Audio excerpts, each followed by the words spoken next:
I'll go ahead and call the meeting to order. We'll start with the Pledge of Allegiance.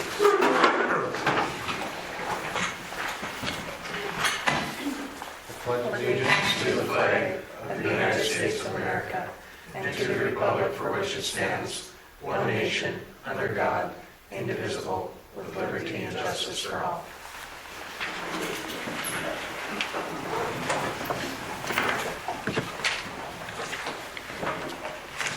First item is the minutes from the last meeting. I have a motion to approve. I'll make the motion. Is there a second? Second. Properly moved and seconded to approve the minutes by Dave and seconded by Nicole. All those in favor say aye. Aye. All those opposed say nay. Motion carries. Presentation of the bills.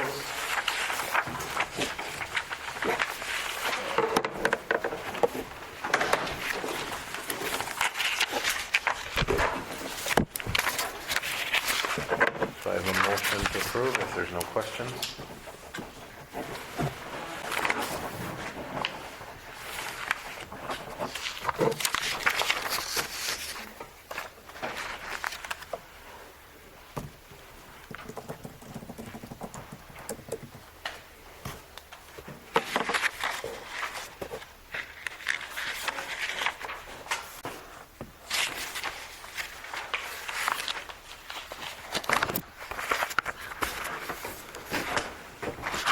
Motion to approve. So moved. Moved by Hall. Is there a second? No,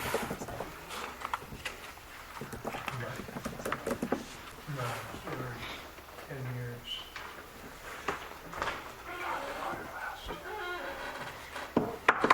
Second? Or Nicole, do you have a question? I just had one, but on H2O, that one looks like it's membranes, and I'm not familiar with it, it's 59,000, but Jim said it's every 10 years, so. We did approve that a while back. I don't remember yeah, exactly. So, I just was wondering what that was. Yep. I remember. Would you like to second the motion for to approve? Second motion. Thank you. Moved by Paul, seconded by Nicole to approve the bills. Is there any other discussion? All those in favor say aye. Aye. All those opposed, same sign. Motion carries. Next item is the disconnect list.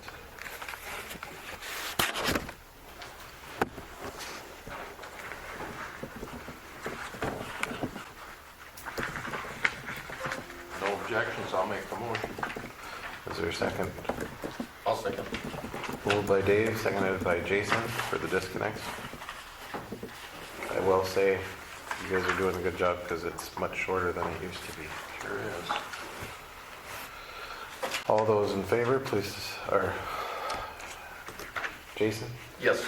Paul, Yes. Dave, Yes. Nicole, Yes. and a yes for me. Motion carries.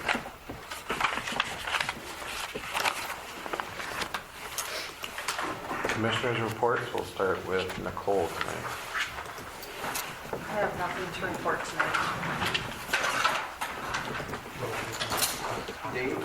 I have nothing that's other than what's on the agenda.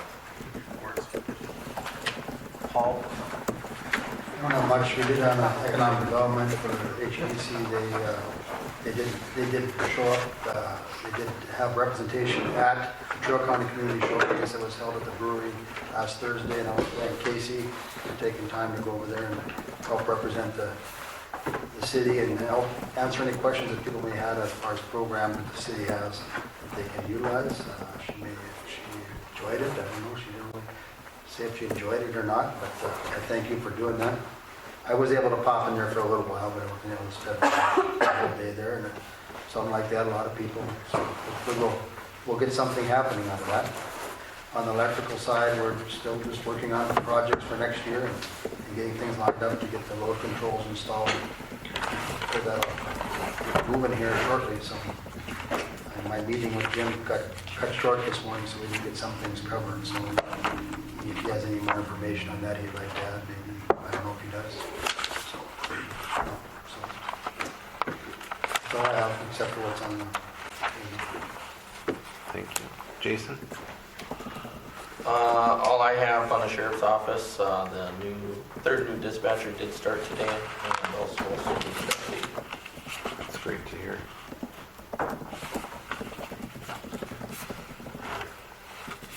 So,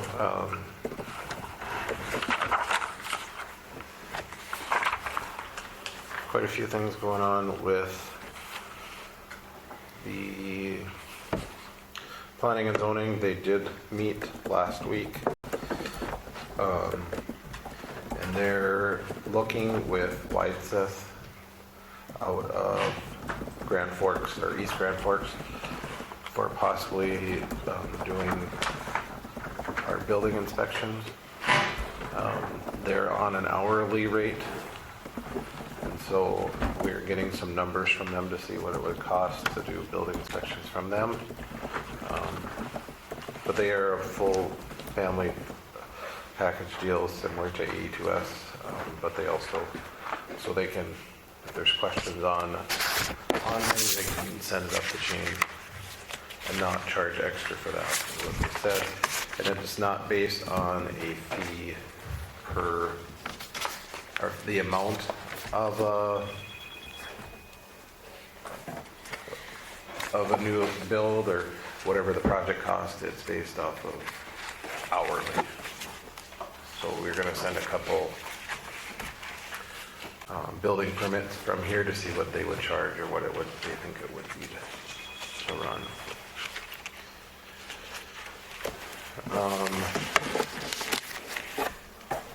They're moving forward on the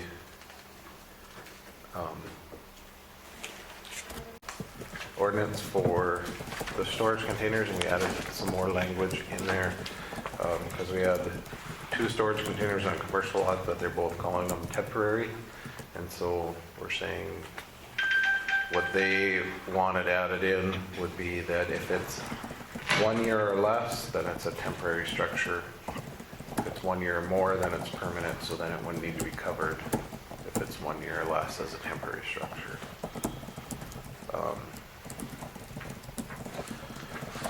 They had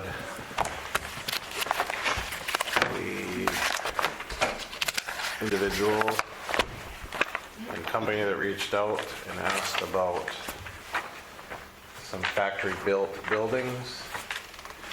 I don't foresee that they were going to approve them at this point, just because there's no kitchen areas in them. But just so you're aware of it, if you hear of it, you can pass that around. That was the design that was given to us. There was some questions on that.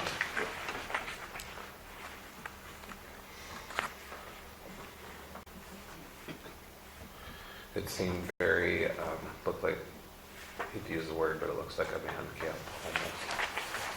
Pretty much what it is. The title says it. So,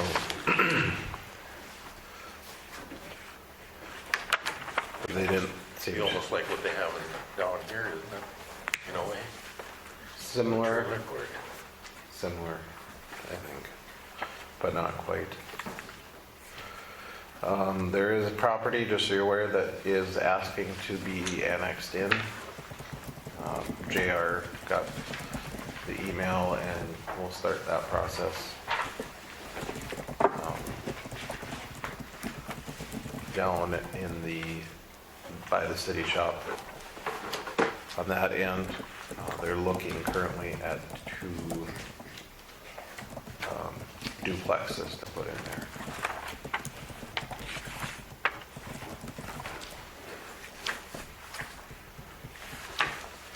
Beautification, they met as well. They're moving forward.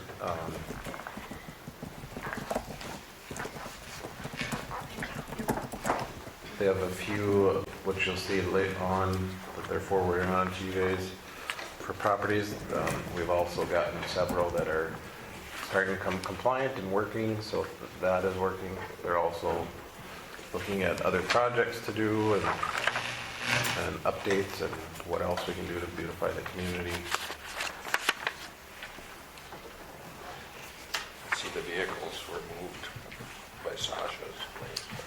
They were, yeah, she's getting it cleaned up except for the one part that we asked to move. And court is Wednesday, I believe, for those that we have, unless something changes, but that was the last thing I seen was the 20th. And Casey said if she had time, she was gonna go check it out. So, it's not the actual trial, I think this is the pre-trial hearing, if I remember right. Does that sound right, JR? Yes, There's like 3 of them that it goes through. I'd have to look, but Because it's first they plead, and then it's a pre-trial hearing, and then it's the actual trial.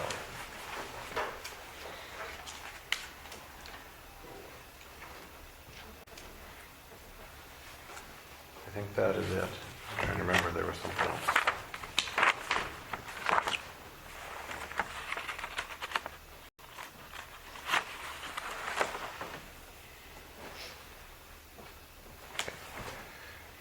Jim, you're up. Nothing tonight. Thank you. Happy birthday the other day. Thank you. JR, do you have anything to say? nothing from the attorney's perspective, but I do have a report from the lodging tax. We had our meeting sometime recently, and I can't remember what it was. Last Wednesday, I've been told. Nicole was there. We had a full commission together. Our recommendation that we proposed to the city, which goes with your confirmation, was to spend $3,000 from the current lodging tax towards the new sign as later on the agenda. So that was just our recommendation that we kind of talked about and discussed. I would note that I think we currently have about $10,000 in lodging tax. Take off this 3, we'll be left with about 7. So with your guys' motion approval, you could use those lodging tax funds then. Appreciate that. So with that, do I have a motion to approve using $3,000 from lodging tax for the sign? I'll make that motion. I'll second it. Moved by Paul, seconded by Dave to approve $3,000 from the lodging tax. Is there any other discussion? Nicole? Yes. Jason? Yes. Paul? Yes. Dave? Yes. And a yes for me. Motion carries. That's all I have. Thank you, JR. Ashley? Sarah?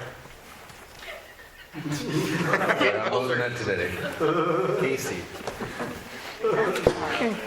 We'll go through all of them. Long day, Levi? Long day. It's been a long day. Not a whole lot in our office. It's been busy, but nothing real reportable. I did need to make a correction, though, on that grant we were talking about at the previous meeting. After looking into it a little bit further, it is a cost share grant, so I'm kind of looking for you guys to hopefully get your blessings on it still. It's a 75% covered grant, up to $10,000. The city, if we were to get it, would cover the other 25%. So I just wanted to clarify that with you guys and kind of request to have that approved. We had a WSI representative come in and check out our offices, and they'll be getting us a report for the recommendation of stand-up desks and other ergonomic equipment, hopefully before the end of the year. So, and that's all I have.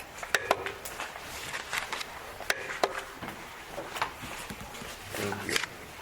I remembered what the other item was, is that, give you an update on the audit. We are getting close.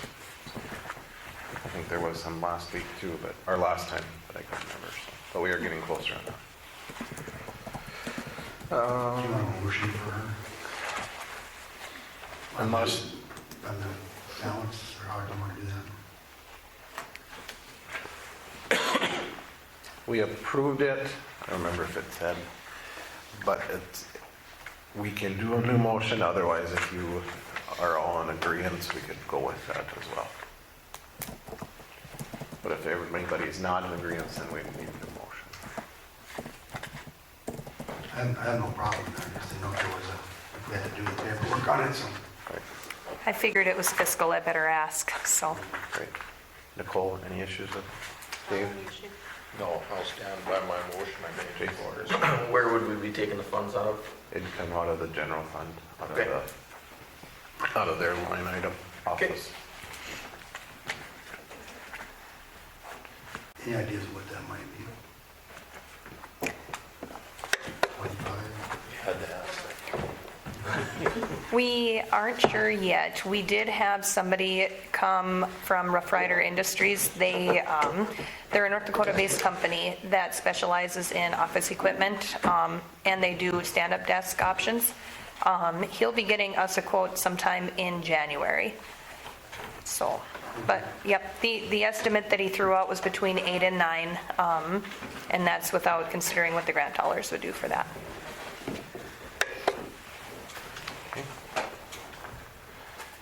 I think the item for Steve that Steve had is in the list, correct?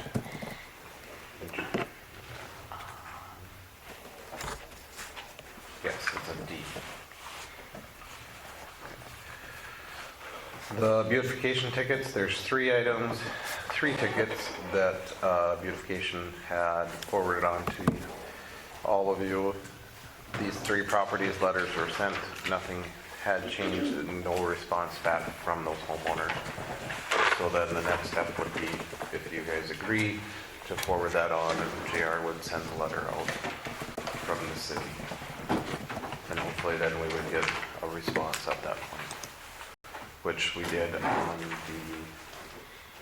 the planning and zoning side when we sent out the building permits that didn't get sent out, so. Things from Onstead Twitchell seem to attract attention. So if you're okay with that, I just need a motion to approve moving forward on those 3 tickets. My question is, because I haven't dealt with these from the beginning a lot, when these are coming in, are they coming into the office, to the auditor's office? Not necessarily. Okay, and are we keeping a ticket at the auditor's office that keep up with the tickets, that, so we can see it too and see what's going on with them? Most of the time they're added in online to the ticket system. I don't know if they got put in. Sarah, do you remember if we did? Sarah did it earlier, and I don't know if we've taught Abby how to do it yet. The complaint letters? Not the complaint letters, like when we send it out, if it got added into the, same as on the planning and zoning side. The tickets do that, Yeah. not the complaint letters. I don't know what he's asking. What are you asking? So I'm looking at the policy procedures, and it says under procedure recognition, when a lot or area has been recognized by a person, the first step is to notify the City of Hillsboro Auditor's Office. The Auditor's Office will keep a log of all possible violations. The log will keep track of the following items: date of notification, address, description of violation of ordinance, individual or complaint and phone number, any further complaints at the same address by other individuals. We don't have any complaint letters, but we have the tickets, just not the complaint letters. Right. And that, maybe we need to change that part of the ordinance, because we've changed it internally, we just haven't changed the complaint, that process, but it was a back and forth, whether we were doing it that way, or whether the complaint came in, whether it's,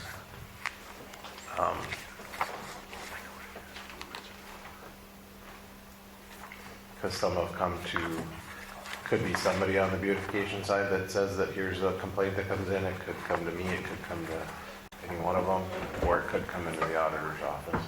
And it's kept more of a honor system of who's taken the complaint, so that we know that there is somebody. Well, I guess if we have this policy set up, it seems to make the most sense just to let them go to the auditor's office if we're not, and just switch to that. So that, Which is fine.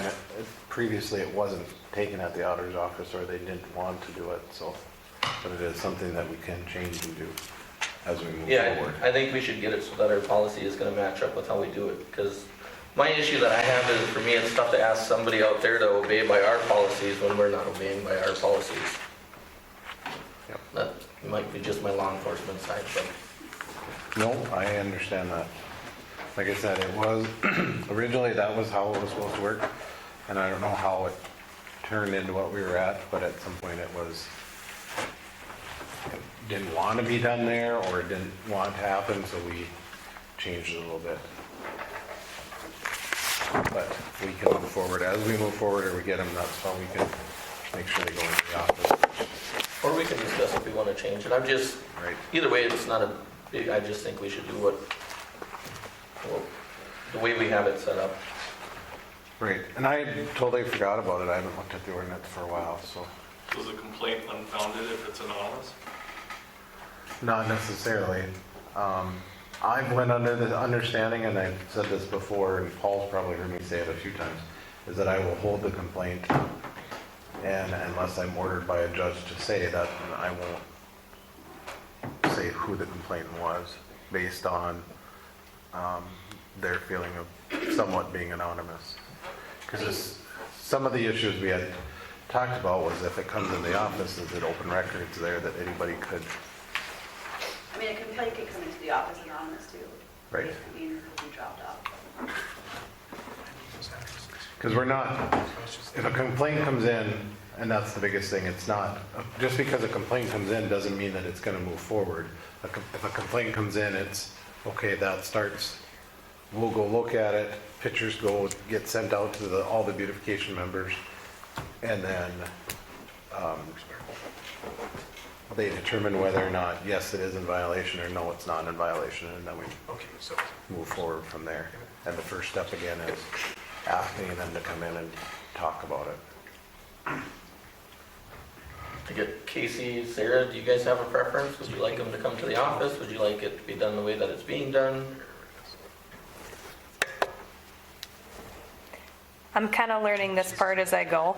I am a policy first person too, so it, bearing no intense labor on Sarah or Abby, typically Abby and Sarah, I think, take care of most of those. I haven't had to touch beautification tickets ever. But yeah, Sarah, what's your opinion? I'm going to lean on you for this one. I mean, I feel like everything should come through the auditor's office, I guess, is kind of the transparency reason. That's just, I'm okay with it. I don't think it puts on any more work, really. Okay.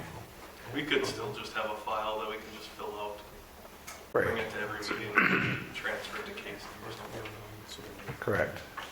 And I think, Well, I think the way this is, you guys still have your file, but the initial complaints would come into the office and then they would disperse them out to the beautification committee, correct? Right. That's how the policy is written. right. And I think part of it is that, I don't know if then was seen, does the auditors have to go take, the auditor's office have to go take pictures and send all that stuff out? And I think that's maybe where it, I'm not sure where the disconnect came, but we can go back to that and we can work it out. We can figure it out, so. Then again, not all complaints are from, city members. They get started by the commission. That's the whole point of the commission. Right. But the whole point of beautification is not for the commission to be going out and looking for spot, it's to receive complaints, correct? Correct.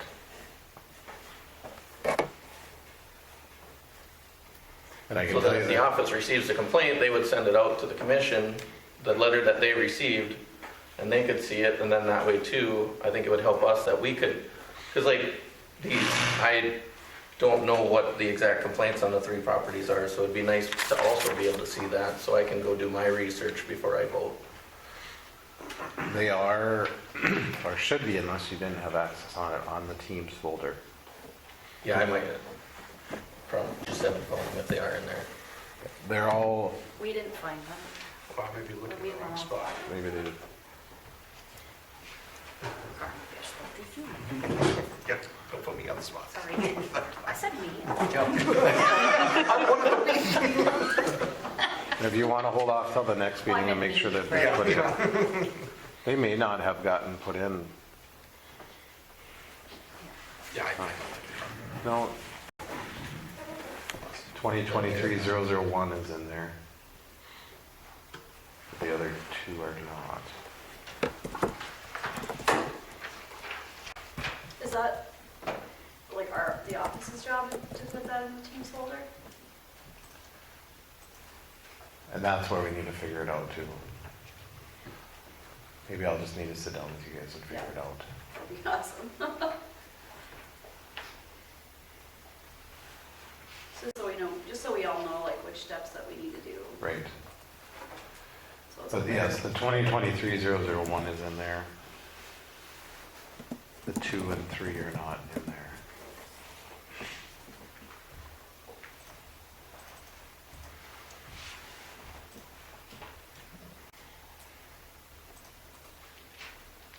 And normally, if I remember, we sent about, when it goes to the commission, or to the beautification commission, we send it out to the commission as well, but I wonder if 2 and 3 might have happened at the meeting, and that's why it didn't get. Yeah, because I don't think I've ever seen it get sent to me. Okay. We'll send you a copy of we'll send out everything again, and we'll hold off till next meeting before we send the stuff out. If everybody's okay with that?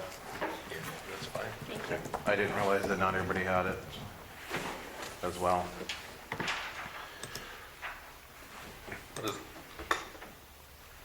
As long as the gals in the office get the complaints, they can turn everything over to the planning zone or the beautification. Great.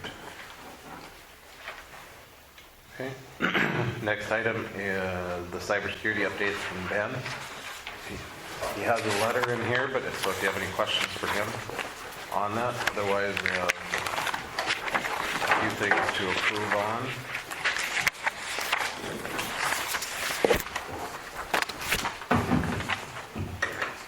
I'm sure that's important. If anybody wants to hear you, Oh, good. It's working. is the lights on? It says frequency, but that's good. It should be. Closer. East That's close. All right, good evening, everybody. My name is Ben Gates. I don't know all of you, and I know a couple of you, so a little bit of background. I have been the Director of Emergency Management in Steele County for the last 7 years. For the last 3 years, I've been the Assistant Director here in Traill County. I also run our 911 program over in Steele and help out over that, with that here in Trail as well. My background and why I'm coming to you today is I write a lot of grants. I do a lot of work with that.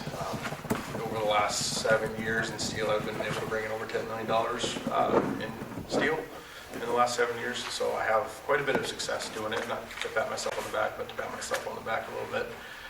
We all have to do it every once in a while. So I apologize I wasn't able to be here when Joe was here the last time. I have children and they just like, that wasn't fun laying in bed all day because that's not the kind of person I am. So I'm coming here today. I did send over some information to Casey and Sarah. I wanted to go through just a couple of the things, give you a little bit of my background, and then be able to answer any questions that you guys may have. Be able to put that face to a name so you guys aren't going, who the hell is this guy, right? So first and foremost, the 2022 cybersecurity grant. So Joe had mentioned that at your last meeting. The funding was approved in the amount of $12,500. That was the original purpose for that was for a new server. Like Joe said last time, talking to you guys, the whole process with that was it came in way higher, realized that scope maybe wasn't exactly where it needed to be. So we went back and we asked, or going to ask the state and the feds for a scope of work change on that project. So I will listen to your guys' meeting when you guys discuss that. Joe and I are going to make that wording and get that in. First and foremost, what we had to do was called the Nationwide Cybersecurity Review. That's a federally required thing. As you get Homeland Security dollars, you have to complete that assessment. So that didn't open until October. We had to wait for the approvals. It takes about a month and a half for all that stuff to work out. We just got that approval and Joe completed that. Joe and I completed that last week or 2 weeks ago. So the hold was removed from the 2022 cybersecurity grant. So we can proceed forward with the scope of change. So it's a lot of just do the first step, then do the second step, then do the third step sort of thing. Wanted to just include you guys in on what state bids, state contracts, and then procurement laws and how that stuff goes with the federal grants that we work with. On the federal side of things, correct, does the city have a separate procurement contracting policy that you guys work with? We Like do. it's up to a certain amount, you do something different? Yep. Okay, is it more stringent than the federal requirements? Did you guys get a chance to look at that? Or is it more loose? I think we are a little bit more on some aspects. I don't know if we are on all aspects. Okay. We can get you a copy of it. It'd just be good to know because we would find, if it's more stringent in all aspects of it, we would follow the cities. But if it's not, if it doesn't meet those certain thresholds that are set in place by the feds, we would just go with the federal governments. So the feds, what they say is any project less than $10,000, we can single source it. So any sort of vendor or contractor you guys want to move forward with, we can move forward with that. Any projects between that 10,000 and 150,000 has to be informally bid. We have to obtain at least 3 bids in order to do that. It's usually just good practice anyways to get the 3 bids, at least 2 if it's less than 10,000. We try to do that anyways, but we have to, we're federally required to do that between those dollar amounts. Anything above 150,000 from the federal side is required to do a formal request for proposal, do the sealed bid process, all that fun stuff. So on the 2022 cybersecurity grant, we're dealing with $12,500. It is above that 10,000 threshold. So we would have to normally go out for and obtain 3 bids. However, there is a state contracting, state bidding policy that is in there. So all that says is that as long as it's formally done through the state of North Dakota, each municipality, each political subdivision has access and the ability to utilize those state contracts. So what that does is that allows us to basically single source that procurement side instead of having to go out for state bid, or instead of having to go out for bid. If that makes a little bit of sense. Paul's like, are you good? Are you gonna... Making sure, nothing, sorry. Just trying to make a I was told joke. to look at people when they talk. Oh, that's awesome. That's why I'm looking. I'm just making sure I'm answering all your questions. I just didn't want you to not have your questions answered, that's all. That's kind of the procurement side of that. We use the state contracts for quite a number of things that we do. For the simple being is that it's easier and it works out in the long run for all of us. For that contract and for the cybersecurity 23 cybersecurity grant, we would utilize the state bid more than likely. High Point Networks tends to have a lot of that stuff on the back end of things, so we would go through Joe to utilize the contracting from there. So the deadline to complete that work is November 30th of 2025. It is a longer period grant than what we normally deal with. 95% of that is going to be reimbursed back to you guys. So from a federal standpoint, it's 90%, that's $11,250. The state is going to kick in 5%, that's $625. Locally, that's the city of Hillsboro would kick in the other $625. So total cost of the city is, once it's all said and done, is $600. So are there any, before I move forward, any questions on the 22 cyber grant? Okay. From the 23 cyber grant, we applied for over, I think you guys told Joe to apply for $100,000. When all the projects and everything came back, it was just over $160,000 in total request. We applied for a new server, the city computer systems replacement, this physical security systems like your cameras and access controls, cybersecurity awareness training, which is free from the state and Remark, and the management costs related to these projects. Once it was all said and done, the committee that deals with the cyber grant gave the preliminary approval for $28,500.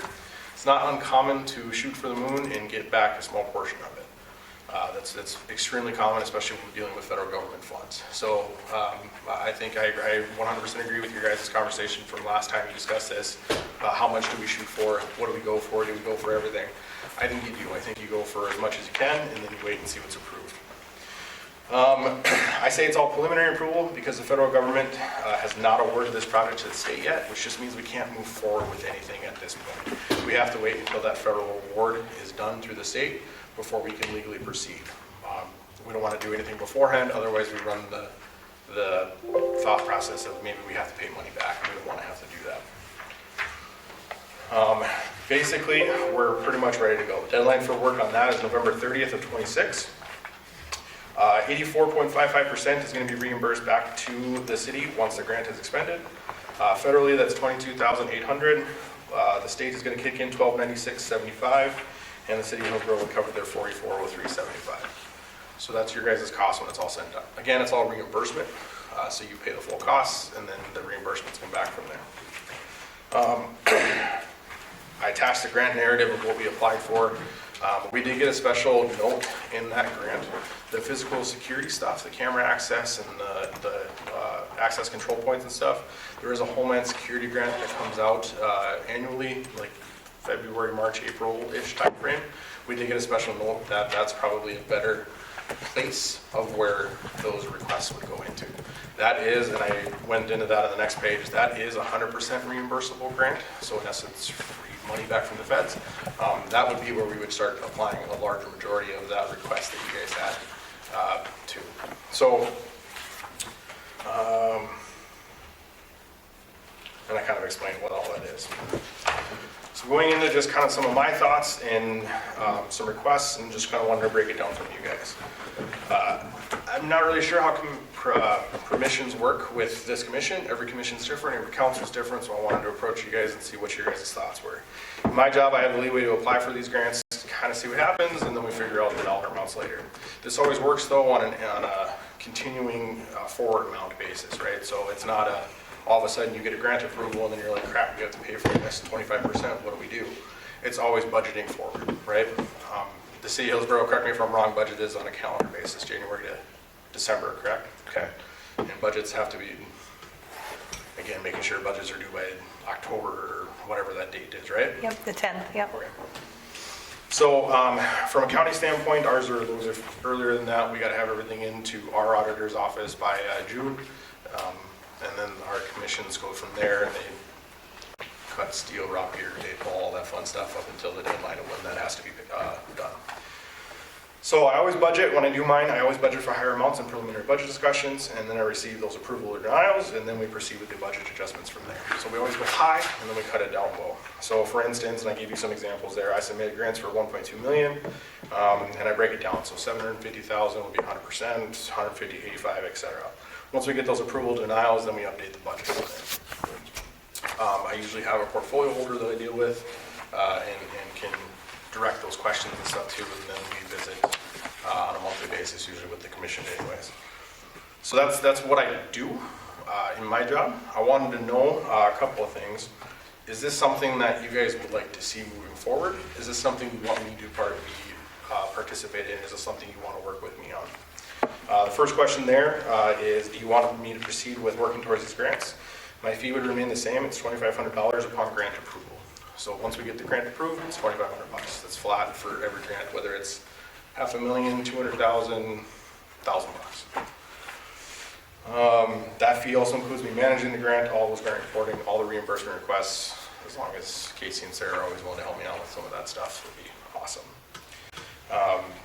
Second question then is, do you want me to approach the commission before we start working towards different grants? Meaning, do you want, hey, this is a grant that's out there, can we apply for it? Or do you want me to come back and say, hey, we applied for this grant, we'll see if we get it, is basically it. And then my other question there is, what are your expectations as a commission regarding reporting? For example, do you want to report from a single commissioner portfolio holder like I think you do now? Do you want this to come to a full meeting? Do you want specific reports from me? What do you want? What do you need? How can I make your lives better? I guess is that question. So those are my three questions, and then we can get into some of the action items that I had here in a second. I'll stand for any questions. Put this back. Nicole, I know you have questions. I always have questions. I was missing a page, so I think A couple pages. had to go back to all the numbers and dates and the Uh-oh. The stuff. paper one only got the front, I think. Sorry, guys. I only did single side, sorry. I was looking at asked it. Casey if she wanted me to print copies. She said no. I sent it to them on email. Everybody has computers, not everybody prints. So just to kind of recap briefly, 2022, request for 12.5, moved to 2023, we added to that list. Yep. That was a little short, so now it's 160,000. No, so we had applied for, originally when we did the 22 grant, we applied for well over 40,000, and we only got approval for 12.5. Okay. So we can only go to that 12.5. The 23 grant, we applied for 160, we only got 28.5 back. 28.5? Yep. Okay. So you're saying moving forward to 24 to request what we didn't get approved for 23? Yeah, I think that's pretty good common practice that we see a lot in the granting business anyways, is we always see that, hey, we didn't get this before, let's look back and see what we didn't get. The other side of that is there's some other grants out there that I think are maybe a little bit more applicable to what you guys are looking for, such as the physical security stuff. That's more applicable to the state homeland security funding. It's a separate grant period through the same agency, but just a separate grant. So I think we would move a lot of that stuff over there, which we've had better luck with our security things in that Homeland Security grant itself versus the cybersecurity grant. Okay, so that's roughly $40,000. So what does that cover for just the server replacement and? Right now, it's a server replacement. We haven't submitted the scope change for the 2022 project. So Joe and I are working on what that, everything's about, I like to say, especially with FEMA, it's all about FEMA speak. It's all about what the word of the day is for FEMA at that point.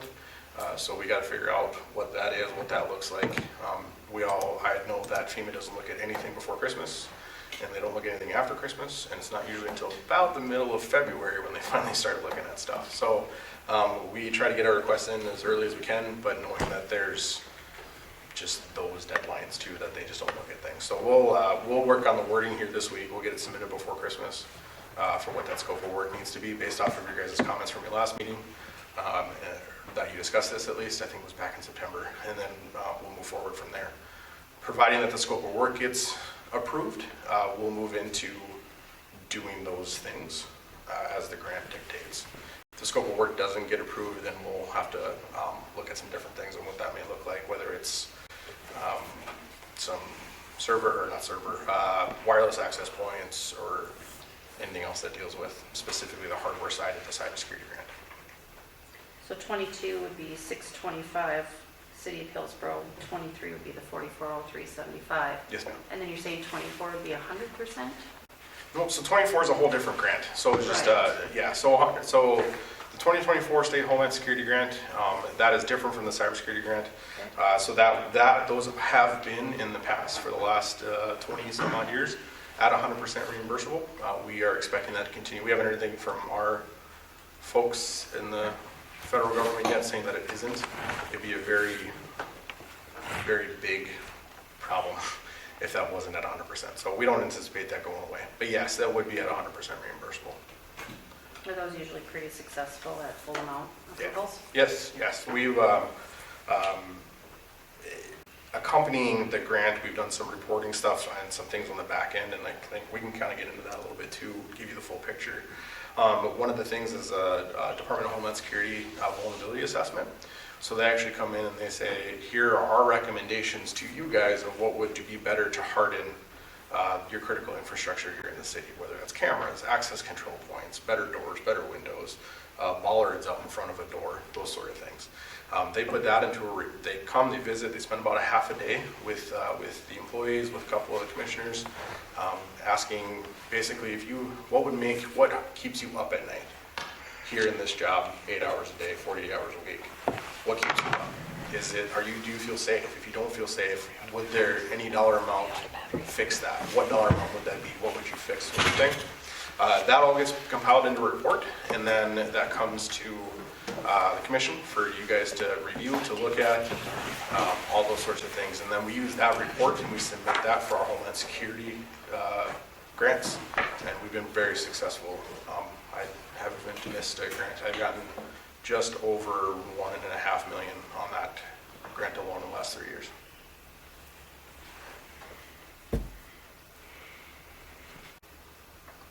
So you have on, I think it's page 4, kind of a breakdown of the submitting of the grants. If we have gotten 40,000 out of 160,000 approved, we have 120,000 less, but here it says 200,000, 50% reimbursable applied for. So does it matter on the amount for the reimbursement? No, so I think maybe that's a little bit confusing. That's just my example on page 4 of how my grant stuff works. That's all that is. So on the grant specifically, it doesn't matter what you apply for. Yeah. Okay, I'm good.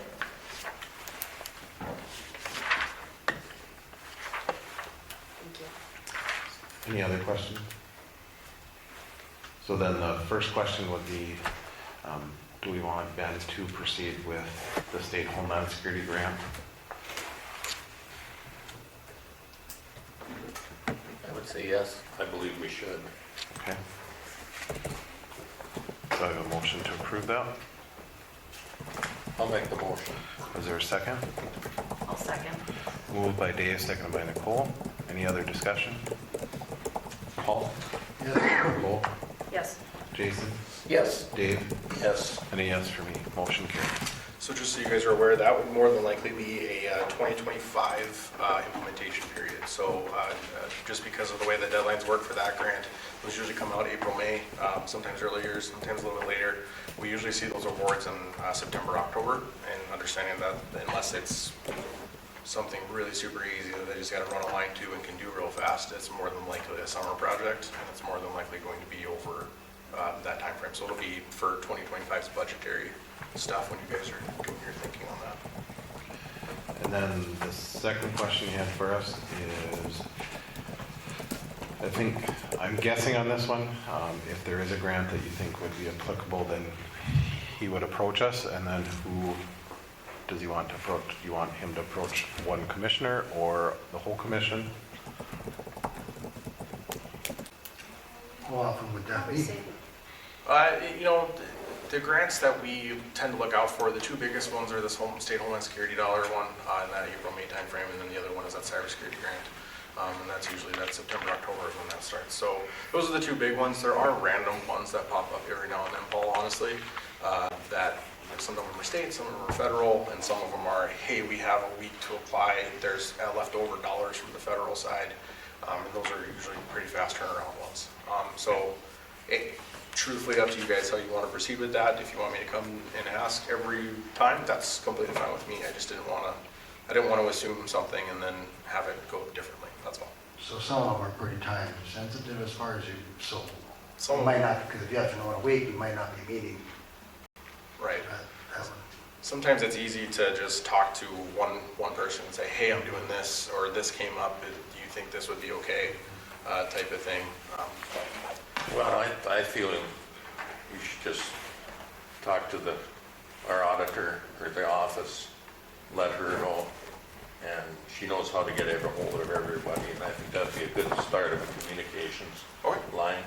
That's my opinion, and whatever you guys think. I think that would work too. So we'll go with that. I think the last one is more of a, what are your expectations from me as we move forward with our relationship? Do you want specific reports? Do you want you to stop in every once in a while, say, hi, this has been, we're doing this? Or do you want something more formal? If you stop and see us once a year, I think we'll be happy. Okay. And if you communicate with Casey at the office, I think that probably will work out. Okay. And I assume everybody would like the cybersecurity vulnerability assessment completed. So I don't know if you were able to all look through that or not, but what we'll do then, if you guys are okay with this, is we'll talk to, I have contacts in the state and in the federal government through Homeland Security. They do that security and vulnerability assessment. It's completely free.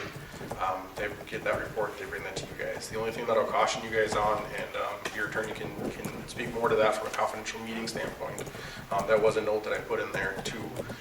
Those reports are confidential underneath state law and underneath the sunshine laws, underneath FOIA, it's all confidential. So if you were planning on speaking about those in like a public meeting like this, I would strongly encourage you to go into executive session and discuss those reports in an executive session. I'm not an attorney, I can't tell you specifically. This is what we use, and our state's attorney has blessed this from both counties. So that's what we've used when we've gone into and talked about those reports. But that's completely up to you guys. If you guys say, no, everybody needs to know about this, that's your guys' decision too. So what will likely happen is once we'll work with through Casey's office. Once that appointment or that time frame gets set up, a person or a couple people will come out. They'll meet with Casey and Sarah and anybody else who wants to be involved in that. They'll walk through the places that you want them to walk through, concerns that you guys are concerned about.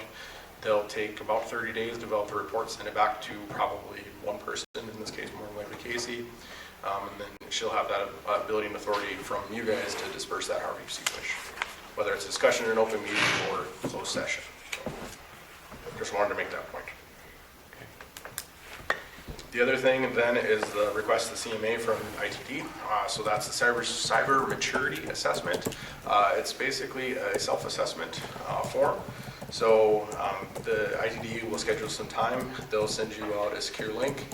You guys will complete that cyber maturity assessment, and that will generate the same process. It's somebody will be in contact with your offices. They'll talk to you guys through about what they see, what they felt, and then they'll give you a report from there. Again, those are all confidential underneath sunshine laws and FOIA and all that fun stuff.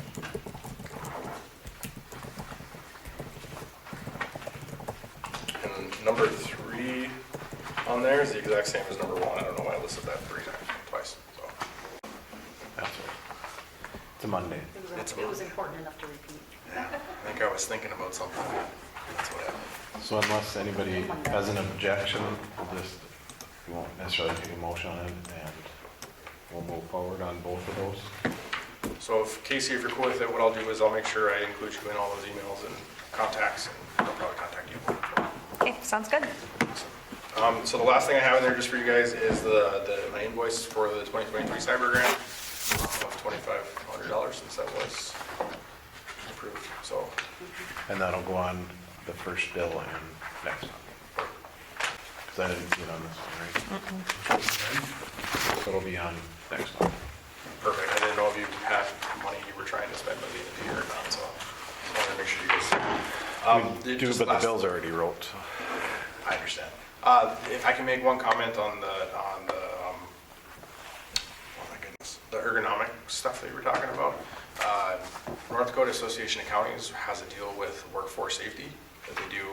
They give away free stuff annually. I don't know if League of Cities has the same program or not. Yep, that's the same one that we're Okay. going through, Okay, so. awesome. That was it. Thanks, Thank Ben. you, Ben. Thank you.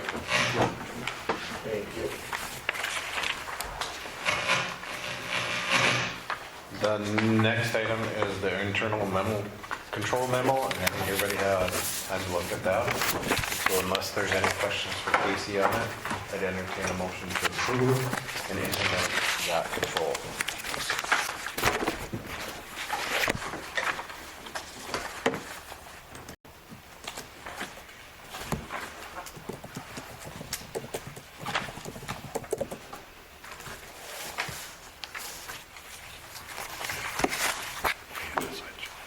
Yep.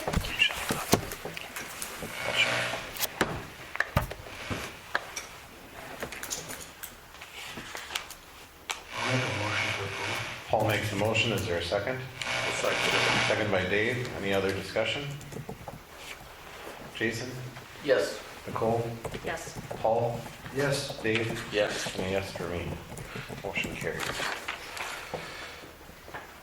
New sign, we just need to sign the sign agreement, and then we would write a half the check for it. Like I said, we did get 3,000 from, so we are 7,000 to come up with. But this agreement and then to sign the check would be so that we can move forward with it. Or we can pay it, like credit card as well too. But this is to get the process started so they can build it and do all that. I have applied for another 2,500, and there's a BNSF grant as well that I'm still working on to get some other funds. Currently, last meeting we were at 10,000, now we're at 7,000. We're working our way down. So if you're okay with that, do I have a motion to approve of me signing for the grant and then putting the deposit down on the sign?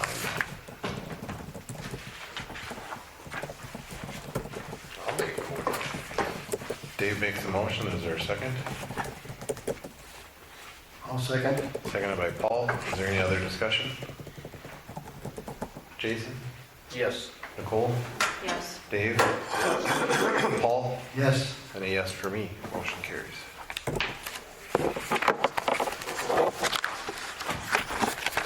And then hopefully we'd be able to get this in sometime in summer, early spring, summer.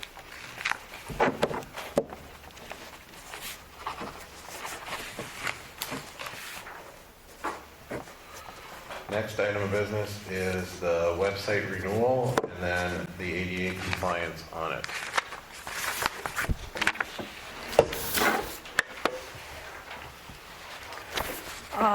Excuse me, Andrew from Catalyst contacted the office last week regarding the website renewal.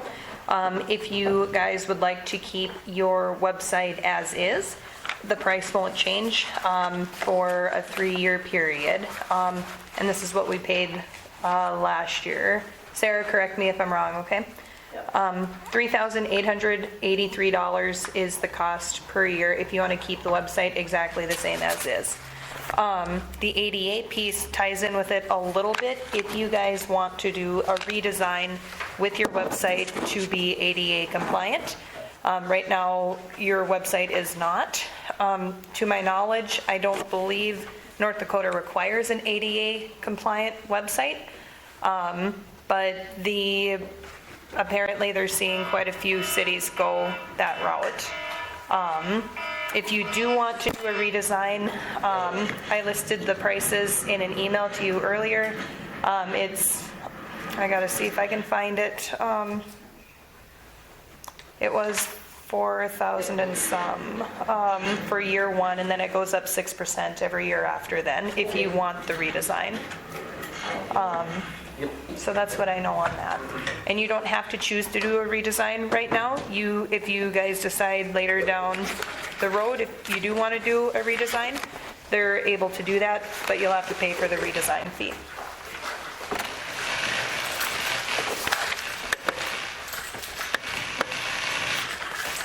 So it can stay as is, or if we add in the EDA, they would revamp it. Otherwise, if we decide to revamp it later, there's a cost at that time. It's not during the renewal. A cost either way.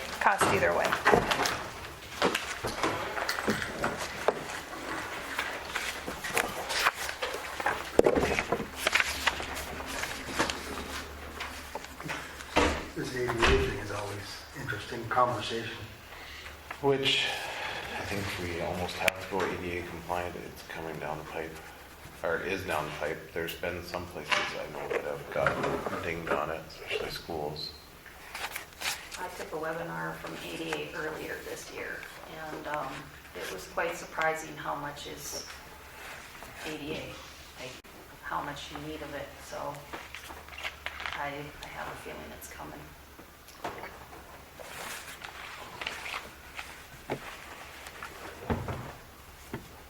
So if you're, any other discussion on it?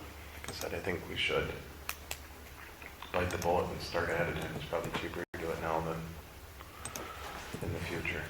Because every picture has to have words on it, color schemes, certain things on it. There's a lot to ADA, and it's like not just physical, it's mental too.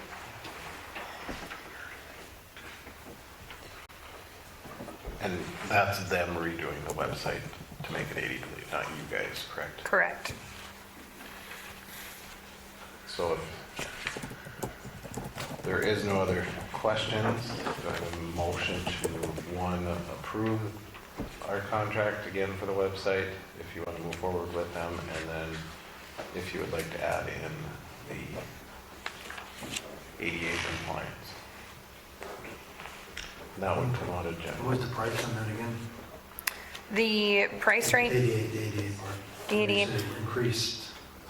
Levi, do you have your email open?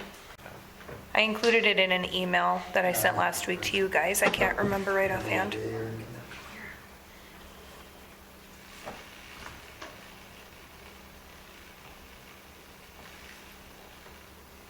Thursday or Friday? Yeah, it was Thursday or Friday that I sent it. I can't remember. Might have been Thursday.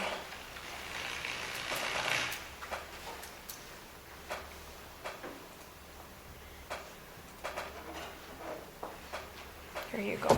See? Year 1 is $49.95, year 2 is $52.94, year 3 is $56.11, year 4 is $59.47.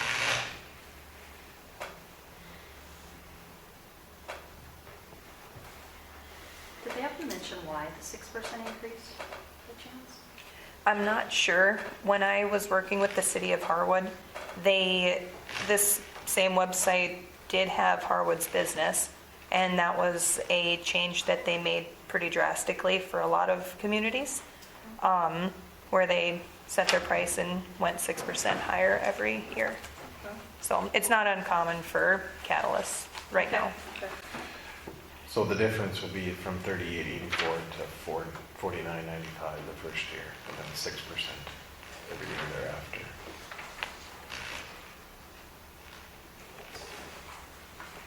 Which in the ADA compliance, that's pretty reasonable. I think the school pays double that. You said 38.83 to 49. 49, yep. It's about 2,000. Say which level they're going to? Level A, double A, triple A? It doesn't. I assume that they make it the highest compliance. I would think I would whatever's assume. current now. Do I have a motion? Nicole? Paul? Maybe see what my thoughts are. I'm okay. Dave? Your thoughts? Well, we're kind of got our hands tied here if we're going to do this ADA. You know, It's one of those things that you have to have, unfortunately. Paul? Yeah, I'm okay with it. Okay. I'll make the motion. Is there a second? I'll second. Moved by Dave, seconded by Nicole, to move forward with Catalyst and do the ADA compliance. Any other discussion? Paul? Yes, Dave? Yes. Nicole? Yes. And a yes for me.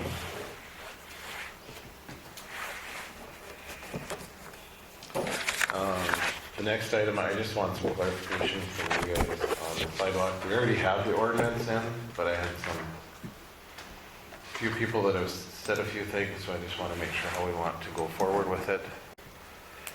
On the sidewalks if you don't remember, from basically the Dakota Heritage Bank or the old Wells Fargo Bank all the way to the school, the sidewalks are supposed to be cleared along with on Main and First, any of the business district. And there's been a few businesses that have not done that, and we have the ability to then clean those and then charge for those if they're not done in an X amount of time. In the past, we have sent letters to remind them that they need to clean the sidewalks. Is that something you want to do first, or are we just going to push through and clean them for them and then charge? I think just a notice at the beginning, let them just remind them Okay. and see where that goes. So I'll work with Sarah and Abby and get those letters sent out to the ones that need to. those are the ones that you're having issues with, or what? Yeah, just the ones that we have an issue with. I'm guessing you had the letter from before, is what I'd say, Sarah. Yeah. Maybe, maybe not. This big city Oh, don't worry, it's not hard. Oh, while we're on the subject of snow, I'm just going to ask a question. Was the front door of the city hall cleaned out the last storm we had? Yes, it wasn't. It wasn't? City Hall? Yeah, the front. I drove by here and I saw the sidewalk was plowed, but No, they didn't do all of it. and that is supposed to be part of Yep. Wayne's all of job, the right? sidewalk. Yep, it was not Okay. clear. And then in behind too, that's part of the contract as well. And then I know the city guys do that. And our door, our cleaning lady had to like kind of swipe open the door, the snow, because it wasn't cleared off, so. Okay, do you have any objections that I talked to Wayne? I talked to him before on some of the No. snow and make sure, because I noticed the helipad wasn't cleaned off for a while either, so I don't.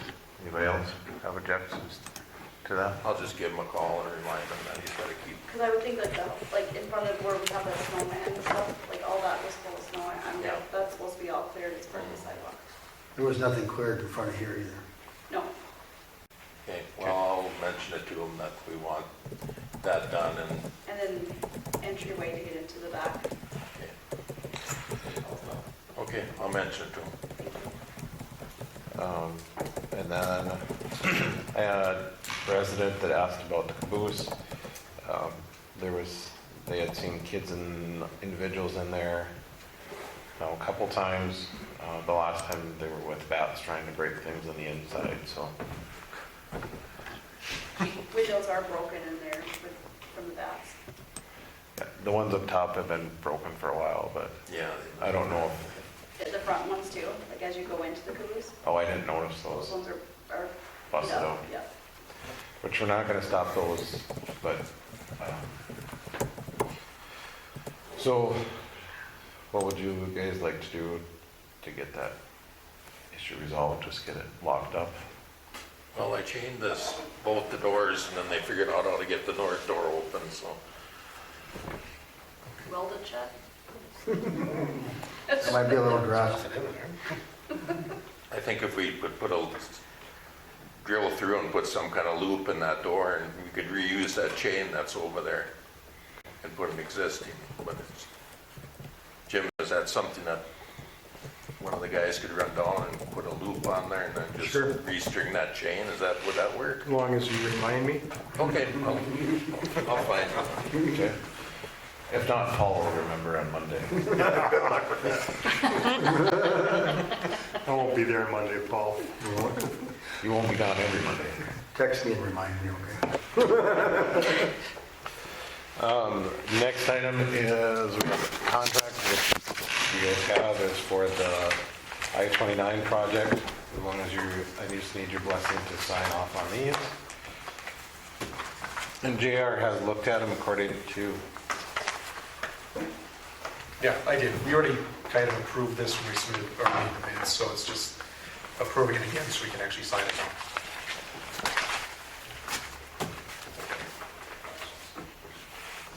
I'll make a motion regarding that. is there a second? I'll second. Properly moved and seconded by Dave and Paul. Is there any other discussion? Seeing none, proceed to vote. Paul? Yes. Dave? Yes. Nicole? Yes. And a yes for me. Motion carries. Today is the 18th.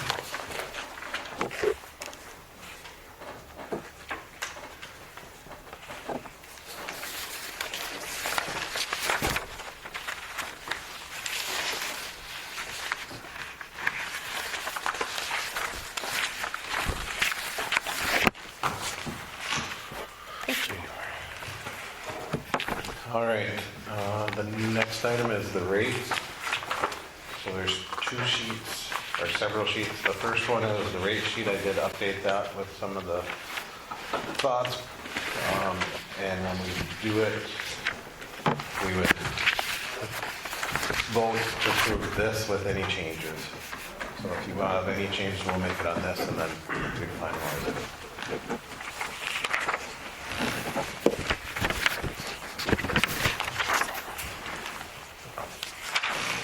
The commercial rate, I think, is a typo in there. You have 90 cents a kilowatt. No. Oh, 9 cents, not 90, yes. You're correct. No, not on my spreadsheet. I forgot a zero, sorry. That's a good one. Might get a lot of phone calls. It might. We'll get caught up quick.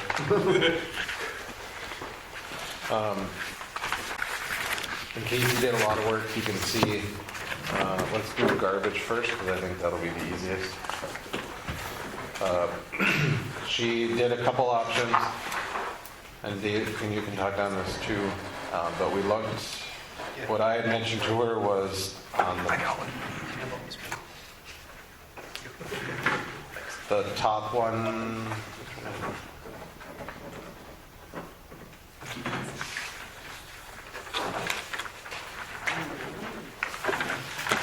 Oh, that's page 2, sorry.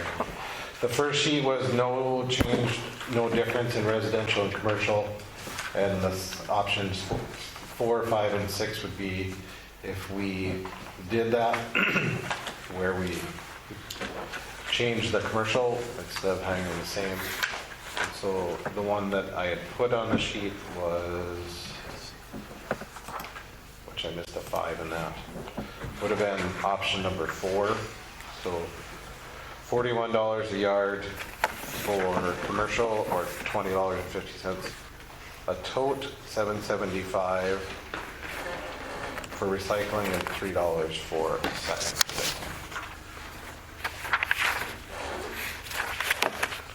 Thoughts on that? So commercially a tote, does that mean if you're getting currently charged per yard, you can change to a tote instead?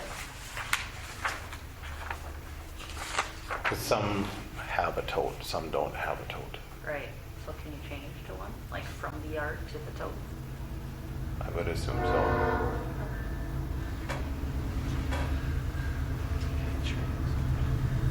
I don't see any reason why you couldn't.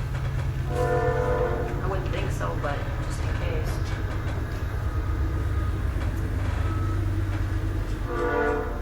Sorry, Paul. I haven't had a chance to look at it real close, so. You might need a Dave and them tote. have it, so I'm, You might want a tote instead. oh, I don't know what I'll do, I'll just complain, it's easier. Right? It's easier to complain, isn't it, Sarah? What? It's easier just for me to complain than. You get It all quoted. comes through the office. Submit those to the, I'd be concerned about all the people putting garbage in my dumpster, they wouldn't have room anymore. Great. Fact. Right. I haven't found any letters with JR's name on it, so. And I, this is just my personal opinion on this. I don't know if you guys want to change or not, just to make it easier in the office. Is if, let's say, Paul has a 4-yard dumpster, Paul pays for a 4-yard dumpster. If he shares it with anybody, they have to pay him, not the office should be the one splitting it up. I mean, that'd be kind of nice. Because I think then when businesses change hands and things get closed, I think that's when things get confused. Well, even on the waste management bill, they'll list out every single container that's at those commercial businesses. But some of them they have documented that they know share with other businesses. Other ones still have old business names on that bill. And until somebody goes around, and does an audit of what everybody has and who shares, the books aren't completely accurate, so. I went around my block and audited. Sure did. Is that what you There's guys a would lot prefer to to do? audit. So then, if the office would then send out a letter just to all the commercial businesses stating that wherever the dumpster, whoever property it's on, is the person that would be charged. And they would need to work it out with their businesses that share it. The dumpsters behind City Hall, are those, does city pay for those? Who do they belong to? The 3 that are in are all cardboard. There's 4. No, there's 2 cardboard Garbage. and 2 garbage. Right? Yeah. Two, 2 cardboard, 2 the cardboard. big ones, Yep. 2 cardboard, 1 garbage. Okay, there's only 3 there. Yeah. Yeah. Who all uses those? So who do they, who? I don't know, I think tap that as toters. Yeah, tap that pays for some. I would guess the How about the chiropractor, new vet? No. not the chiropractor, the dentist What's the at vet doing? Olson's Hardware. That's who dumps there. Dentist, I think I see them carrying stuff out there. Yeah. Do they get charged now, garbage? I don't think the vet clinic does. Well, there goes. And I would assume the veterinary, the vet dumps in there now too. Yes, yeah. And the cardboard too, they use. So if nobody claims it, then we'd move, I think then we'd have to move it. I mean, City Hall puts all their garbage in it. But City Hall paying the whole thing right now? Well, I don't know. I don't know who's paying for that. Is there any charges on the That's what I cardboard was ones? Or curious they're about. just- I don't think so, I'm not. We don't bill for them. We don't bill for the cardboard ones. No. My thought, and Dave, I think this is what it was, is, if I remember right, they said the cardboard was basically free, or they threw that in because they were able to make money off of it.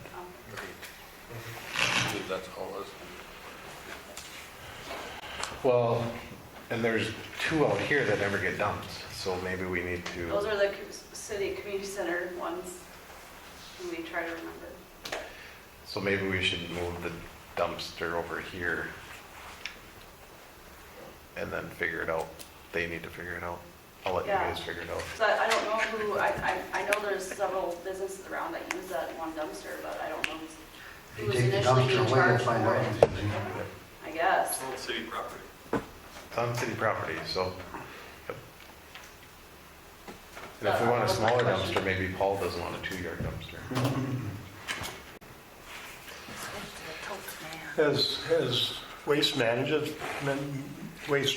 given us an explanation of each container and who's being charged, and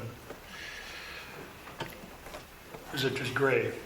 Right. They charge, so if we have 15 containers, they charge us for 15 containers. They may say where they're at, they may not say where they're at. Same thing with the totes. There's 666 totes that they pick up every week. Yep. The bill that we get, it's a lump sum that has, like Levi said, it lists out how many totes they'll pick up, but it's a lump sum that includes all the residential waste and the commercial waste and the residential recycling.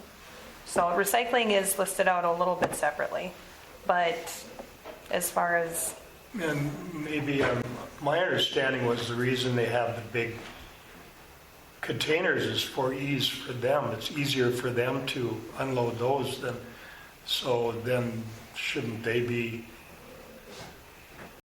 explaining why they're having, why that's there and who gets it instead of us? That's just my thought. Then why doesn't everybody go to a tote? Right. Olson's called exactly. totes. Yeah, that's right, I was wrong. Olson's do have You know, totes. so why can't the dentist or Vet clinic. the vet clinic? Yeah, I don't know, it just seems like, And maybe it was just because they shared in the past, so that's what they went with. yeah, I it's don't like know. they're deciding that they want to have that big thing there because it's easier for them. But they're not going to decide who's dumping in there or who gets charged for it. And to me, it's Right. just if we're getting charged X amount of dollars for the dumpster, who's paying for that? That's all I really care about.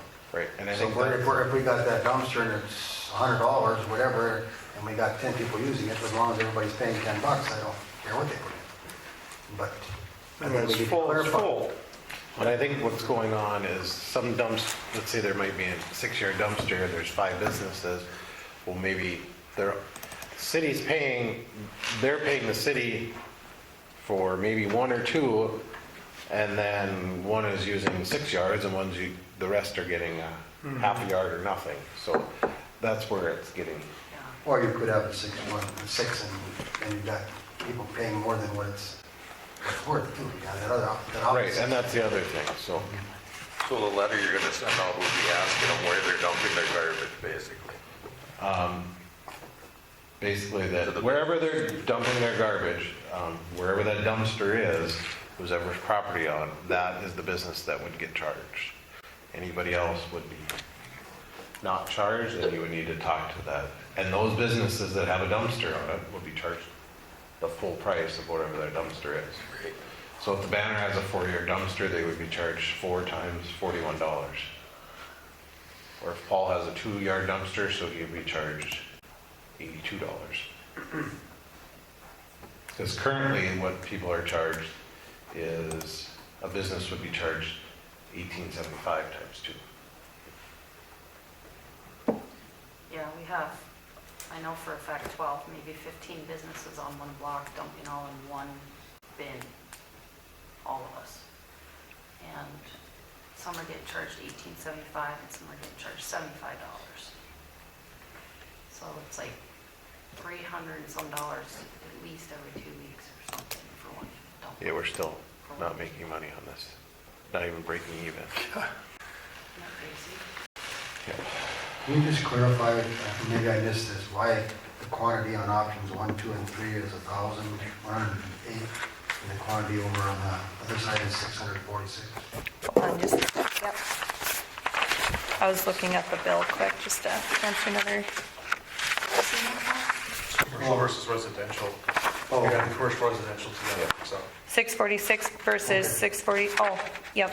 There's Yep, 646 toters, there's 462 cubic yards of Yep, total dumpsters. of commercial, yep. Well, So it's just there's, what we're charging now. yep, so how it's broken down on the price differential is there's, in the Banyan billing software, we are charging for 646 residential totes. We are also charging for 462 commercial yards. So that's how I did the math for that. Yep, because right now we've got 100 and some commercial addresses or commercial business names in Banyan that we're charging to, and it varies on how many yards they have. It comes up to 462 yards that we're charging commercial.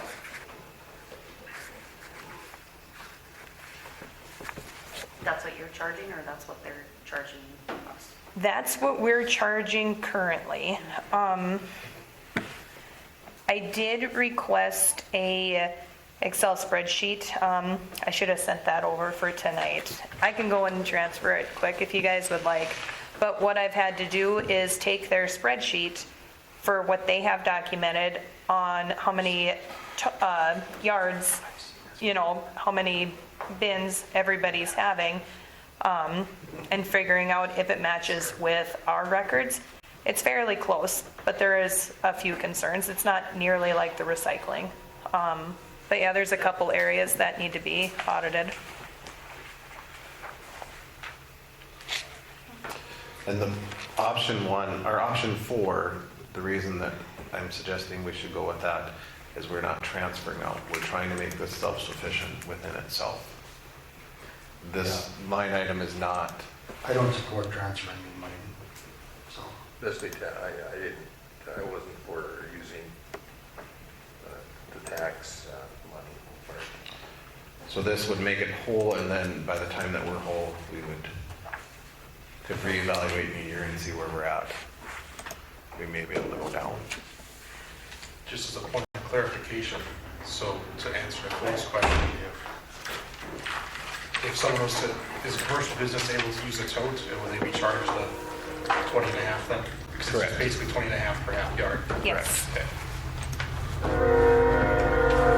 Yep. And then they would update the count for that tote on the waste management bill.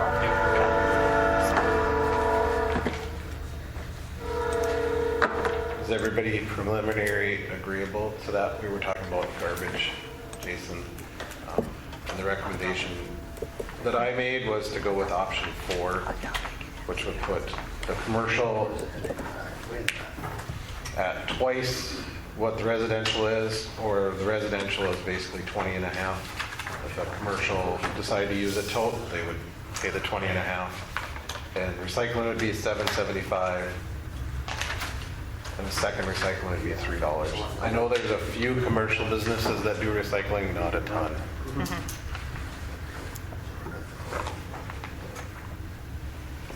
Is everybody okay with leaving that?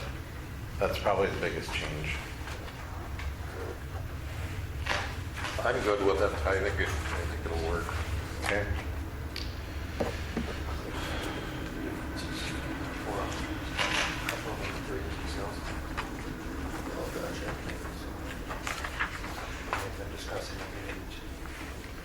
So- like anybody want to use sales tax, they'd rather use something, take care of it. So then the next one that we'd look at is electrical. And Casey had made some adjustments on that, and then I had, what's on the rate sheet was a little different, but it's pretty close. It's basically option 2.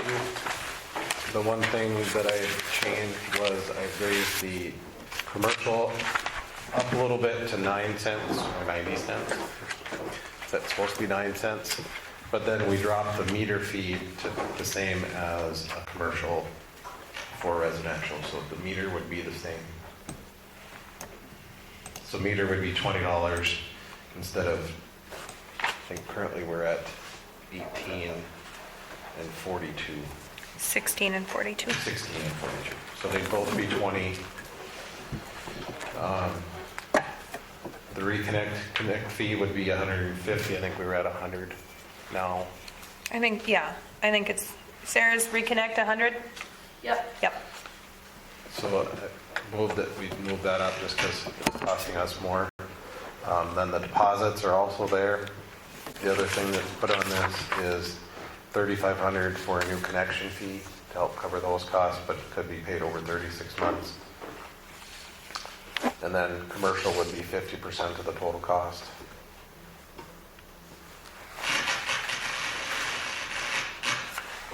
And then I put the load control, that's supposed to be 1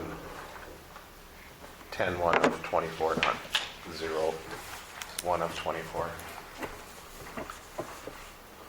Hopefully if we get those in by then, you think, Paul? I'm hoping.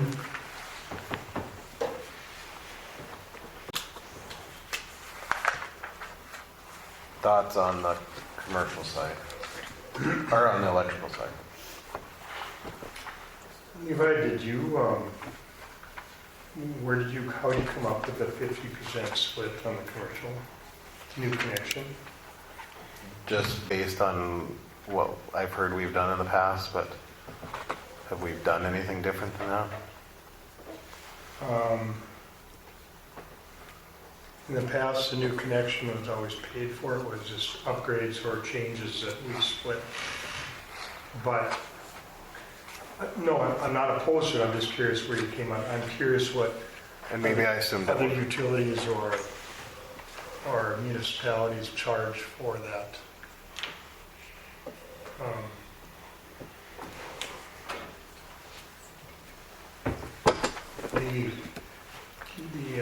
This is the 3,500 for sure is what other Yeah, utilities are. and we talked about that before, about resident, what the Yeah. cost of that has become. The commercial side, we haven't talked about that. Okay. And that's so hit and miss too. You could have one that spends 5 and you could have one that spends 150,000, so. Right, where the residential is pretty standard, it's gonna be the Yeah. same every time. The commercial and residential meter charge, and in the past, the reason commercial was higher was to cover the cost of that install. But now we're covering that with the new connection charges. Right. Those are the two things that caught my eye. And the other thing would be the non-resident rate. You might get a little feedback from that.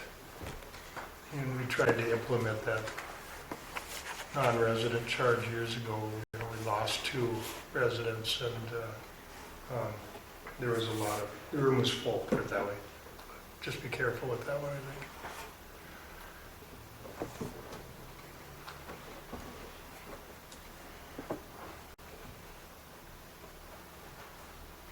They do not, if we do improvements, there is no way to get supplemented from them, and that is a way to do it. I get some feedback from them. Right, So, which I get that. yeah. Okay.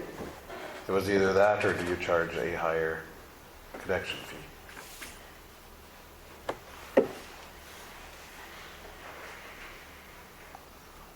But I think it's time for the connection fee, definitely. That's, yeah, we spend a lot of money on that.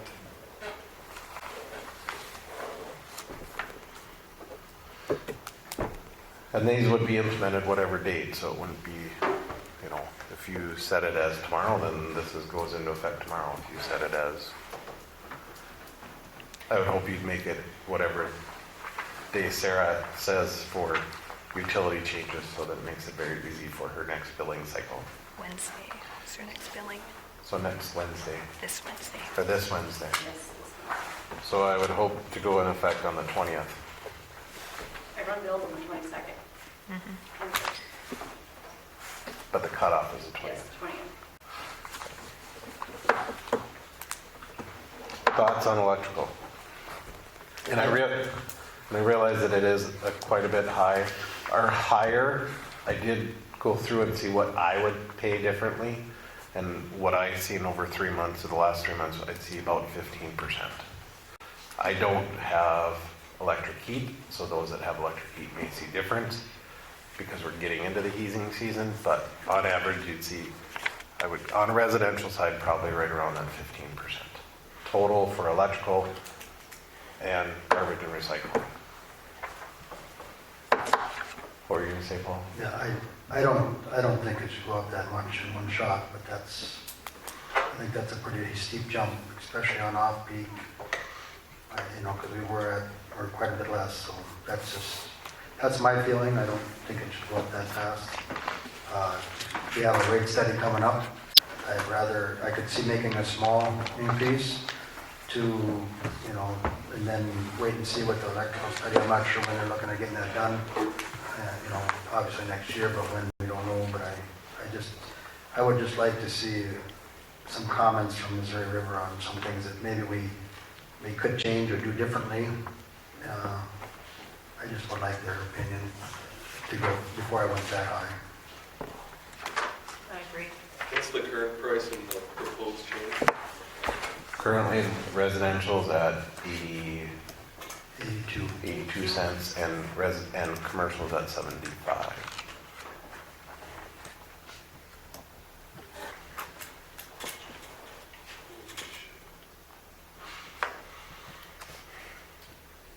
So residential would see if you went up to 10 cents per kilowatt, you had 1.8.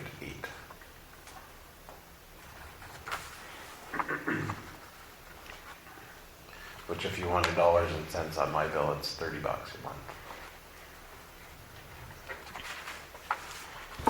Just No, total. For the meter fees, are they supposed to be the same for commercial and residential? Yep.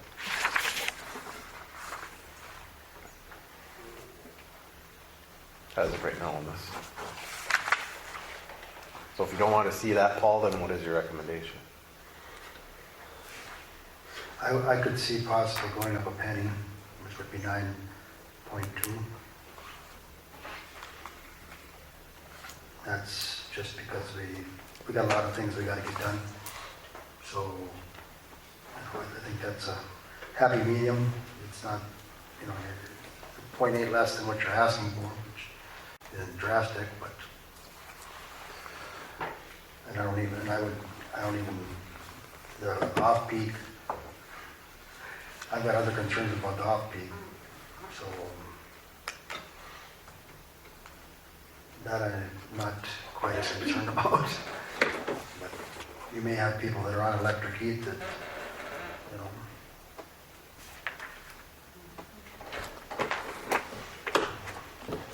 But on the same aspect, we can't expect the rest of the residents to cover somebody's electric heat because we're going to move up because we're not making money on it. So by saying off-peak, you're talking dual heat, right? Dual heat.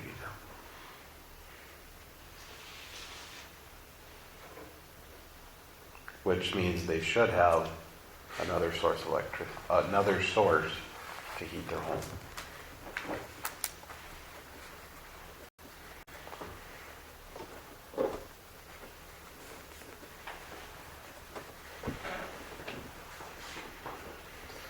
So we have 92 cents, or 9.2 cents for,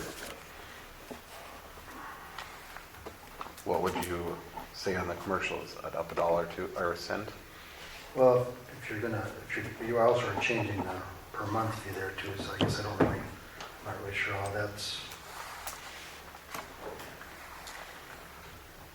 that figures in there. I haven't really looked at that. So we're at 7.5, so that'd be 8.5. So if you went up to 9 cents, oh, we have the same. Or 8.8, 8.7. Well, could we just go a penny on that too, and just go 8.5? You want to change the meter fee back then to 42? I'm not sure how that, everybody's paying that, so I don't see an issue with it. Depends on how much you use, I guess. Which, Where you're like I gonna said, end up. what you're going to see is on the smaller businesses that aren't using as much, they'll see probably decrease. Those that are paying more for electricity or using more electricity will see a little bit more increase. We in the red right now. We're in the black. Based on what Casey had put together, these rates would cover traditionally what we've done in the past or the moves. Now you have to remember, the other thing that we haven't done in a few years is taken money out of electrical to cover other costs. We haven't moved those out. Traditionally in the past, we moved $300,000 to $500,000 out to cover other parts of the cities. And if you're wondering why our sewer, why our everything else is in the red, is because we didn't move out and change those. And if you look in a few minutes, we'll go over the other one. I mean, we're proposing transfers of over $1 million to cover these deficits over the last few years.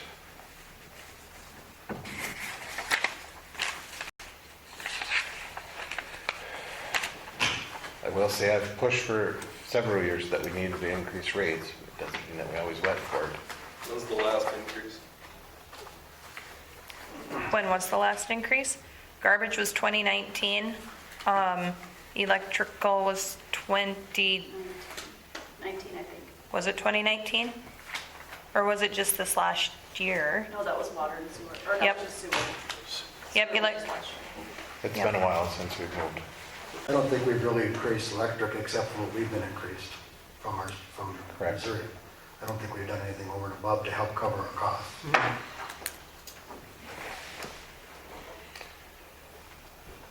So 8.5 is what you're thinking, Paul? On the On the commercial? Yeah. And are we are non-residents paying more?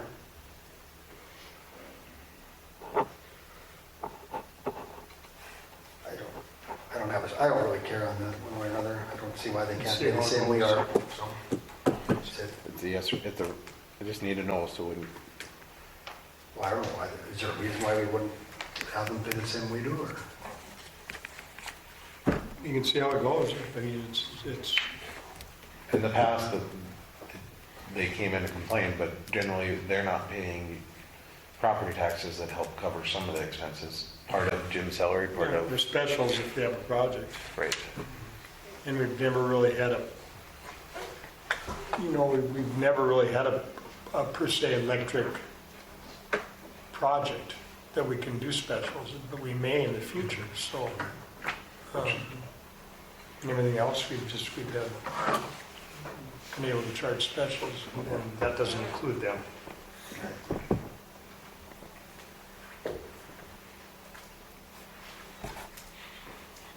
And it doesn't have to be half a cent, it could be 2 cents, it could be whatever. But I just need recommendations, what you guys want to do. You guys have any ideas on it, on the non-resident? And we probably have 10? Is there 10? And they're non-commercial counts. Right, I don't think we have any commercial. We don't have any commercial accounts. So it would just be the residents on west of town and just on the east side of town, which are still in our jurisdiction.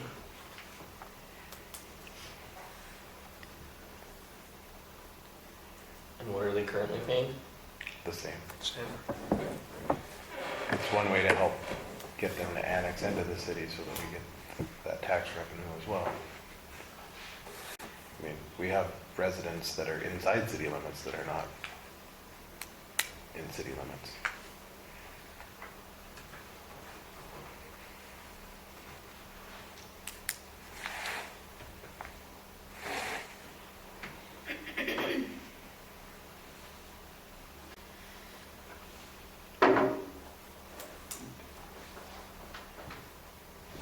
Electric was last changed in December of 2017. Thank you, JR. Yeah.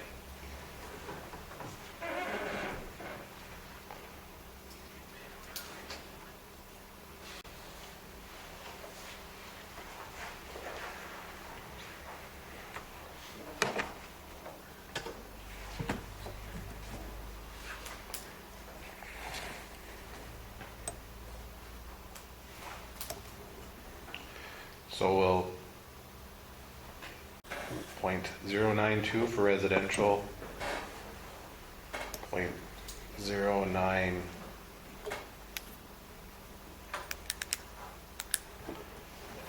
for non-resident, .085 for commercial,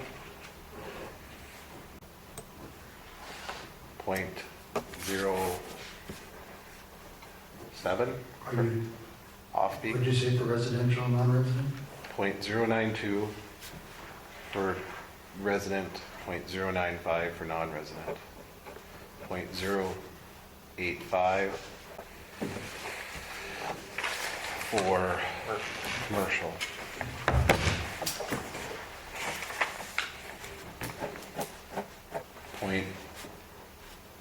.75 for off-peak. Or 075 for off-peak.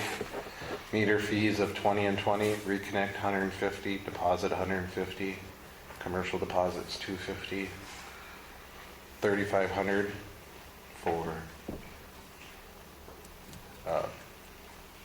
new connection fee, 50% on a new commercial connection fee. Unmetered lights would be $10, and load control, and that'd be after 10/1 of 24.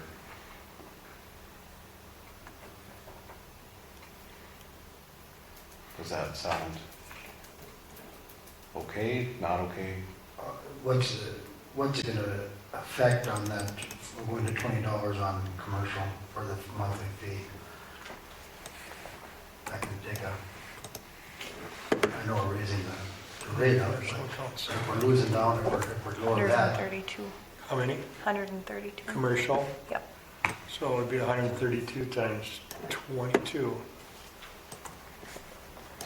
per month. Here. Did I do that right? Yep. 29, just over 2,900.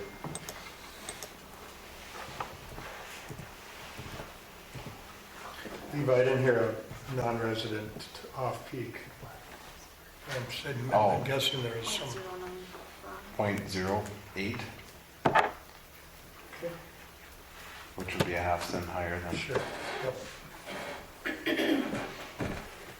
or I guess we went 3 cents higher, so it'd be .78.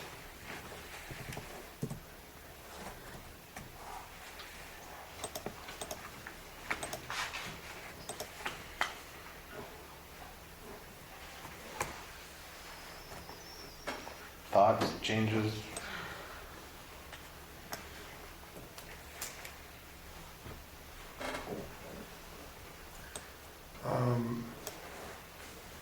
I don't want to elongate things, but we maybe someday have a discussion on the unmetered streetlight. You can leave that charge now, but we need to discuss that at one point in the future. of unmetered. Yeah, because of the maintenance of them. Does that include maintenance, or is that just what it costs? And It should be their cost if they're, wouldn't it? I would assume so. What's an example of an It always has, it hasn't always been in the past. What's an example of an unmetered streetlight? Our trailer court, Trailer court. Has streetlights in there. That would be my assumption. yeah. and they're When used- I grew up on or what I pay on our farm Yeah, for utility pole light is $10 or $12, I don't remember. yeah. And we have to cover the light. It's just, Okay, I know, but some of them include maintenance. And there used to be a lot of lights in the alleys, Paul, and now with LEDs and pack lights you can put on your garage, we're trying to get away from it. So. But I'm guessing each, is the trailer park the only place that we have it? I'm sorry? Is the trailer park the only place that we have unmetered street? No, there's a couple more.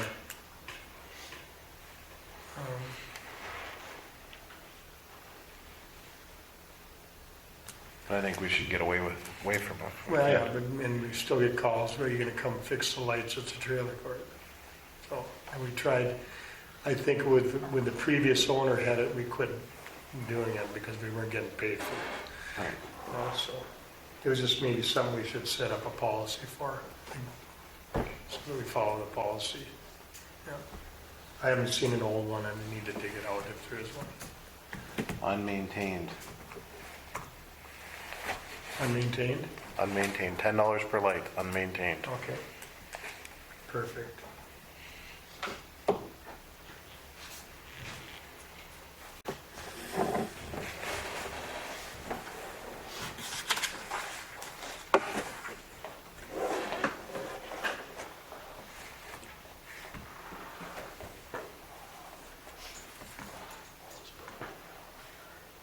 So then, Jim, you say you're okay with the meter fee going down to 20 for commercial?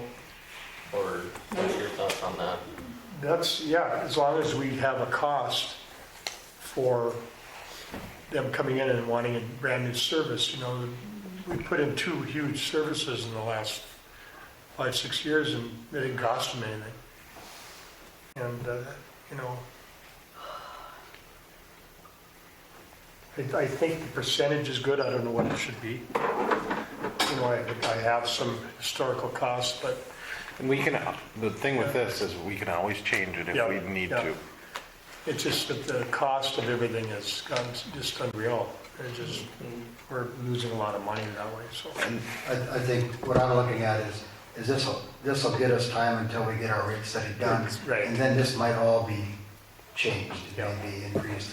And I think that's the important thing to know is that they're gonna give us recommendations to look at, and then we might be changing things again I because, think we all know that because of the cost of things and where we're sitting, we need more revenue, so.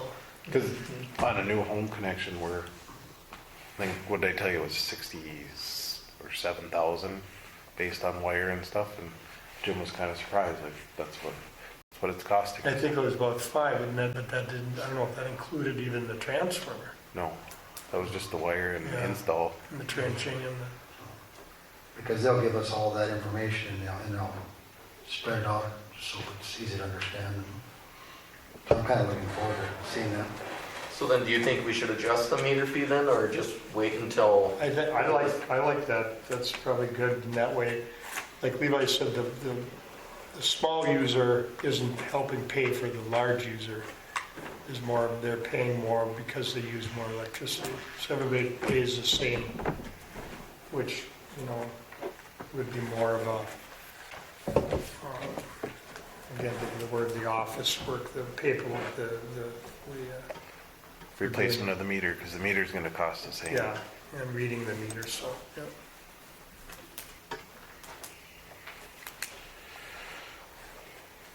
Any other changes on electrical? Okay. On water, I'll take off the commercial size, so it'll be just 4250, because I don't think we should change anything on water or sewer at this point. The bulk water has been in there, it just never was written down. And the connection hookup fee, we at 50, I think I went up to 100. if I remember right. Sarah, does that sound right? Were we at 50 for reconnect on water? Yep. So that went up to 100 just because those costs are going up as well. Or are these gonna, so these were adjusted before for helping with our deficit, right? These were adjusted. Just for the sewer. We went up to $2.50 on each a year ago to help pay for the water project. This doesn't affect the deficit at all, which we're starting to see the water is coming around, I think, better. If I remember right. Sewer was a little nicer and water was a little nicer. Yes, Yep, we're actually in the red in water, so- or in the black. I black mean. and water, yep. The landfill rates, those are the same, the rental rates, I believe, are the same. The cemetery rates, I did go up on those, I think I went up $50 each on those, except for the cremation, that went up 25. Or, no, I went up 100, that's what it was. Just because we haven't changed those rates in a while either.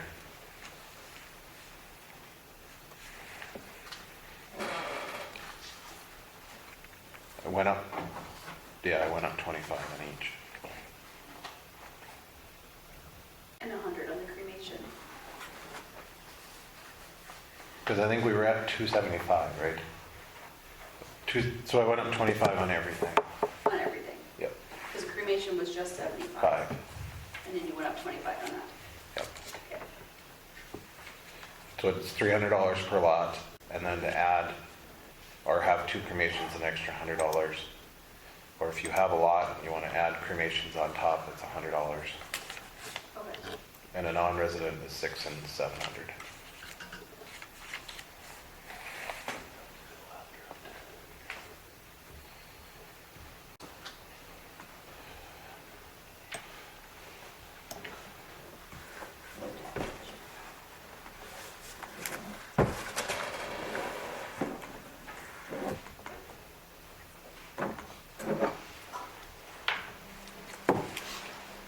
Is everybody okay with those changes, and would you like, or any other changes you'd like to make?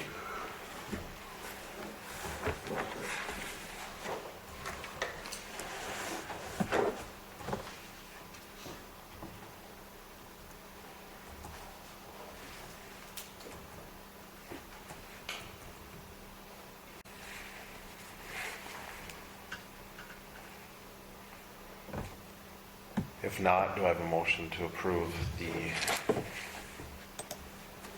rate sheet with those changes? I can clarify anything that we have so far.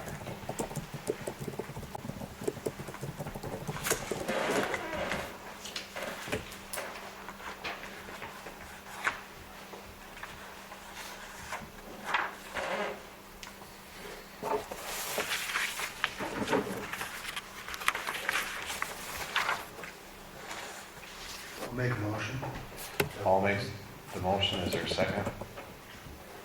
I know we don't have any, I think you said, but did you have a rate for the commercial non-resident? Did we discuss that? So we didn't have any. We don't have any, but I put it at, It said 0.9 or 0.95 on the sheet. I didn't know if that would, no, it'd be .088. okay, thank you. I'll second the motion. Moved by Paul, seconded by Dave. Is there any other discussion? Any other discussion? And this would have an effective date 12/20/23, Paul? That's fine. Gotta happen sometime, I guess. You'd make Sarah happy if you did it that date. Instead of in the middle of the billing cycle. Is there any other discussion? Dave, Yes. Nicole, Yes. Paul, Yes. Jason, Yes. and a yes for me. Motion carries. Thank you. I know that's hard to do. I will.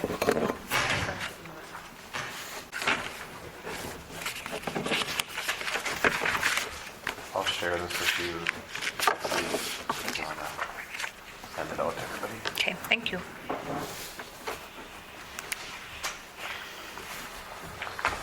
All right. Next item is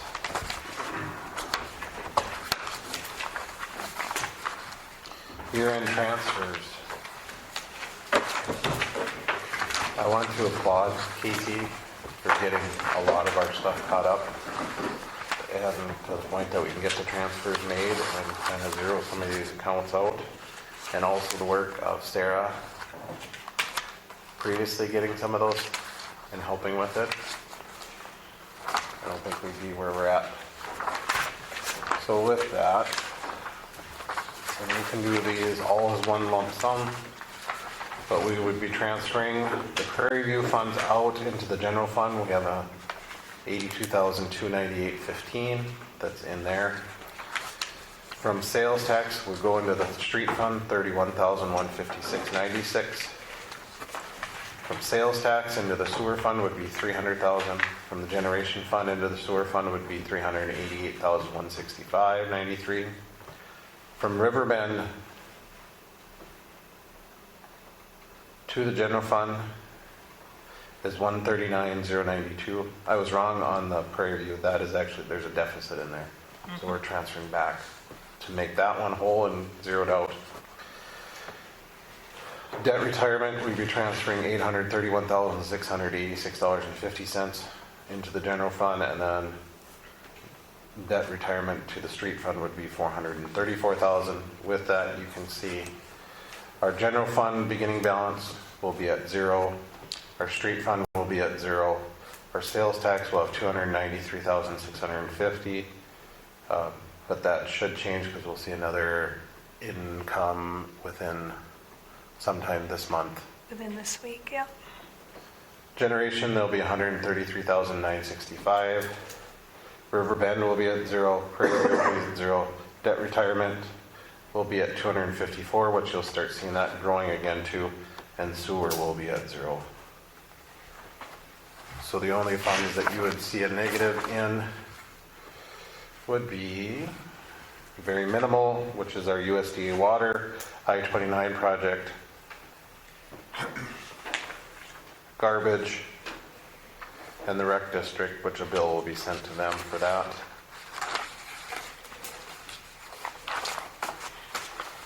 Did you get a chance to look on that sales tax, what that all can be used for? Is that a okay use for that, on sales tax? Which one?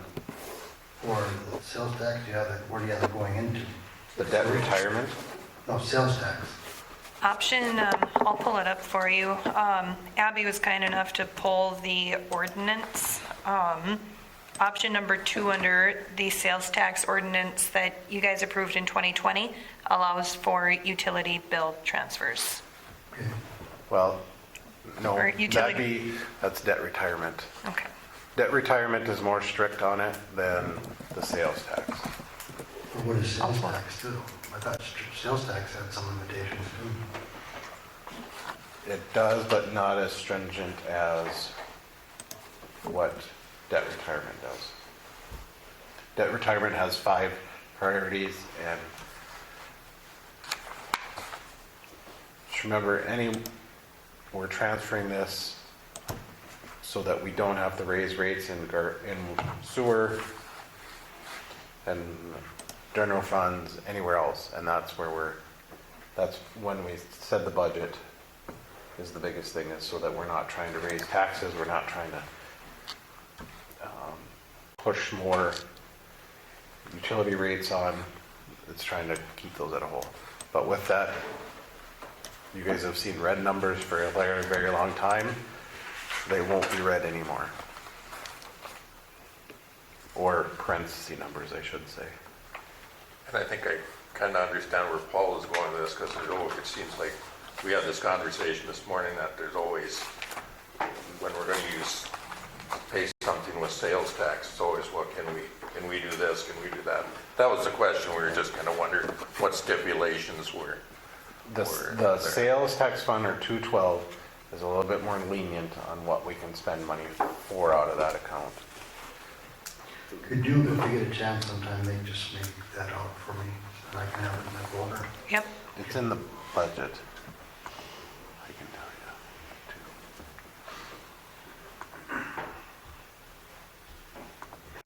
I don't need it right now, I'm just talking to you.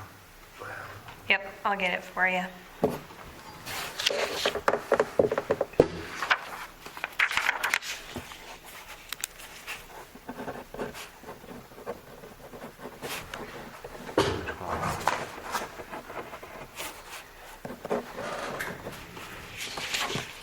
So the debt retirement, first priority repayment of any debt which has caused a deficiency. Last year, we paid off some of the bonds with those, or loans. Second priority repayment of any debt that has resulted in a utility rate increase or will result in a utility rate increase, which would happen in our sewer fund if we didn't do that. We'd have to have a utility rate increase. Third priority, any debt that was financed by special assessment, giving first priority to a citywide assessment. Fourth would be a capital project that surpasses the required amount for bidding. As said by Northwest Central Florida, and the fifth would be capital projects for buildings, infrastructure.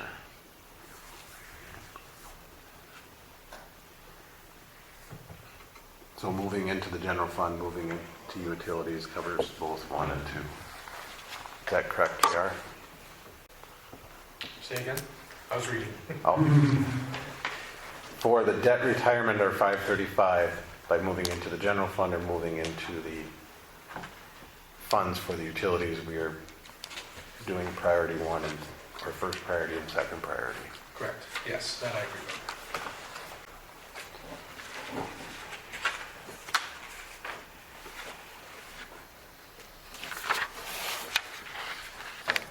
And so with that, unless there's no other questions, do I have a motion to approve the end of year 2023 transfers as specified on the sheet from Casey? I'll make the motion. Dave makes the motion. Is there a second? I'll second. Seconded by Nicole. Any other discussion? Nicole? Yes. Paul? Yes. Jason? Yes. Dave? Yes. And a yes for me. Motion carries. Thank you. Any citizens that would like to address the commission? Anybody that would like to address, or any commissioners have anything else? I guess I can, we have to figure out, so this hasn't happened again, right? They have a plan? Right. Yes. What do you, Well, that's why you hired me. I was gonna say, I don't know if there isn't a plan. I have a Depends request. what you want to do. Levi? Yes. For our personnel policy, we get a day, half a day off on Christmas Eve. And it happens to fall on a Sunday this year. And I would like to make a request that let the employees get the holiday weekend off and get half a day on Friday. We already discussed that we use that. That Did we? if it falls on a Sunday or a weekend, that. Is that in the policy? It is. Yeah. Oh, okay, I had an old one. But since the next day is a holiday, so yes, we Yeah, have so to fall Friday's back on fine. Friday. Great, thank you.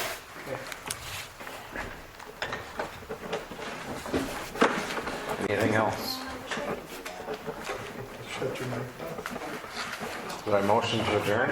I'll make the motion. Is there a second? Second.